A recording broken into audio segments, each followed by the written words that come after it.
let's say, the way you expect the world to lay itself out, with the way the world is actually laying itself out, indicating that surprise was the prodroma to anxiety, and that anxiety in some sense was an indicator of the magnitude of mismatch between expectation and reality. The cybernetic model of expectation is predicated on the idea that you lay out an expectation on the world, and the expectation is a model, and then you have incoming sensory data, and the sensory data is the world, and that now and then there's a mismatch between the sensory data and the expectation. And then you have to modify either the representation or the action pattern to reduce that mismatch. But then I thought, well, wait a second, there's a weird lack in that formulation. It's twofold. Number one, it isn't obvious to me that it's expectation. It seems to me that it's more likely to be desire. And that's a useful transformation of conceptualization, because if you use the word desire rather than the word expectation, you can infer that the models that are being contrasted against the real world are models of motivation rather than cold cognitive computation. And so, for example, if I'm interacting with a woman who I'm romantically interested in, I'm attempting to bring about the realization of my desire, not my expectation. And that's under the pressure of the demand for sexual reproduction. And so the motivational state grips the desire. The desire manifests itself as a fantasy, and then the motivation is the minimization of the discrepancy between the actual world and the fantasy. So it's not exactly an expectation, because it's more dynamic and alive. And then if I make a mistake such that I don't minimize the relationship between what's happening and my fantasy, one of the mistakes I might make is a mistake of perception, not expectation or desire, because I might be seeing the situation wrong. And so it seems to me that it's more realistic to say that what you're doing is minimizing the mismatch between a model of what's happening, not sensory data itself, but a model of the unfolding present, contrasted with a fantasy, and that the mismatch is what indicates surprise or entropy.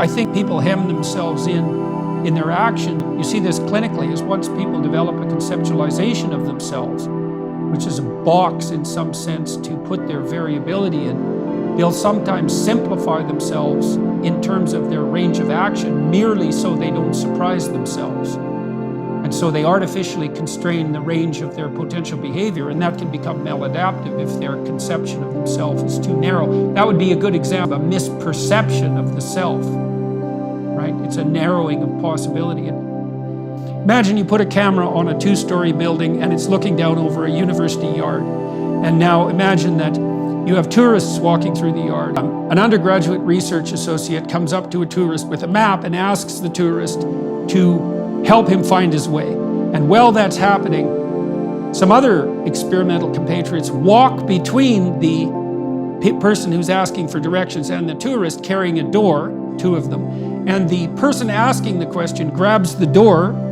hidden from the tourist, and continues walking with the door. And the person who is carrying the door stands there and continues asking the question with the map. Well, the majority of people do not notice that the student has been swapped in the middle of the conversation. And the reason for that has to be that the perception of the student by the tourist is something like generic student asking for directions. And any student who's asking for directions at that point will fulfill that function or act as a player in that story. And so there's no reason to be surprised by the transformation, even though, quote, it's a different person.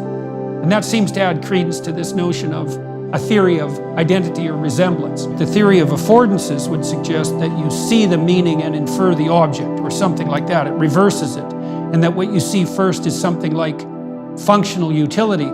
But I think you can bring both those positions together if you think that what we see in the world are patterns that have functional utility. Now, there's all sorts of patterns that don't have functional utility or that only have potential functional utility. You might consider patterns that don't have specified functional utility as something like the infinite domain of potential empirical facts.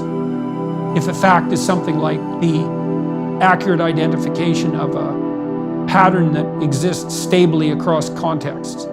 But then we can't see all the set of all possible facts because it's way too large. And so we want to reduce that further to that set of patterns that offer us a grip on the world. And here's a way of conceptualizing the domain of affordance. It's tool, those things that you can get a grip on the world with and move forward towards a desired goal. Obstacles, so things that get in your way of different size. So I would say the pathways are littered with tools and obstacles. And the description of a pathway that's littered with tools and obstacles, that's a story.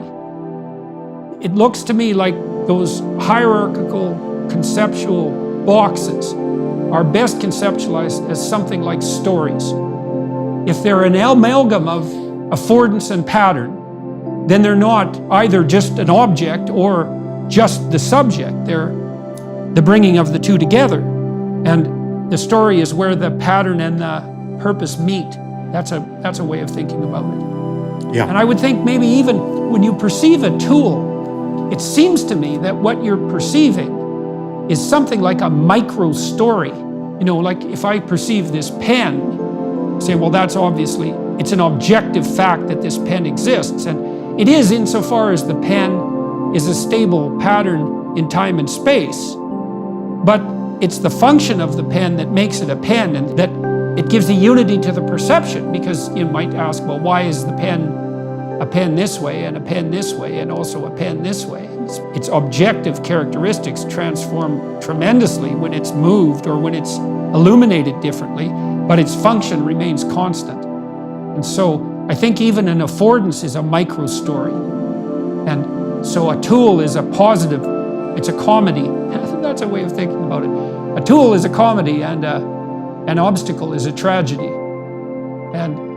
And we lay out the world like that, even at the level of our fundamental perceptions. And if it is the case that our fundamental concepts are narrative in their origin and their nature, then that allows us to lay the narrative world on top of the objective world. And I think that's well, it would be lovely if that was a possibility. It would alleviate the terrible tension between them. Then, of course, the question comes up is what's the best narrative?